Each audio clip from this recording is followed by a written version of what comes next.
The silence of Darth Nihilus. There was no scream when he came, only silence. Darth Nihilus drifted across the shattered plains of Qatar, a world once teeming with life and now dust, stripped bare by a single moment of hunger. His form was more absence than presence, a tattered silhouette bound in black robes and a white mask, floating above the desolation like a wraith.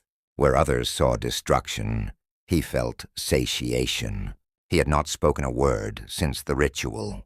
The voice of Darth Nihilus was not sound, but gravity, a wound in the force that pulled at the soul. Jedi called him a wound made flesh. Sith called him a god, but Nihilus remembered neither what he was, nor why he had become.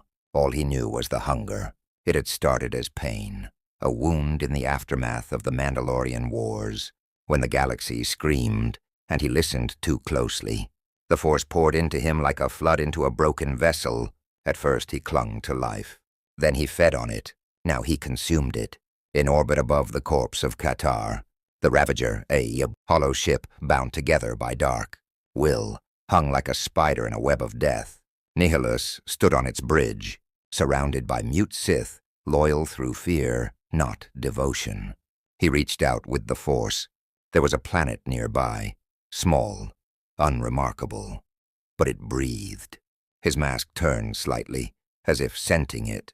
A ripple of anticipation moved through the ship. His will ignited. On the surface, farmers paused in their fields, sensing nothing. Children stopped playing. Birds fell from the sky, and the sun seemed dimmer. There were no warnings, no red lights or alarms, only a growing pressure, like the universe holding its breath.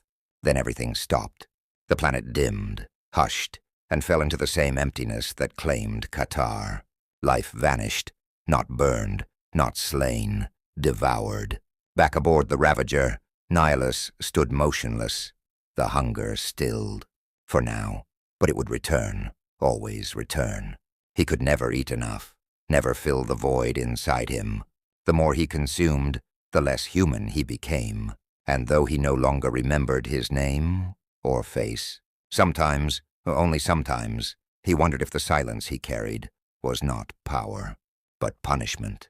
In the deepest reaches of the galaxy, Jedi whispered of a Sith so lost to hunger that he had forgotten he was ever alive. They feared him, but they pitied him too. For Darth Nihilus had not merely fallen to the dark side. He had been erased by it.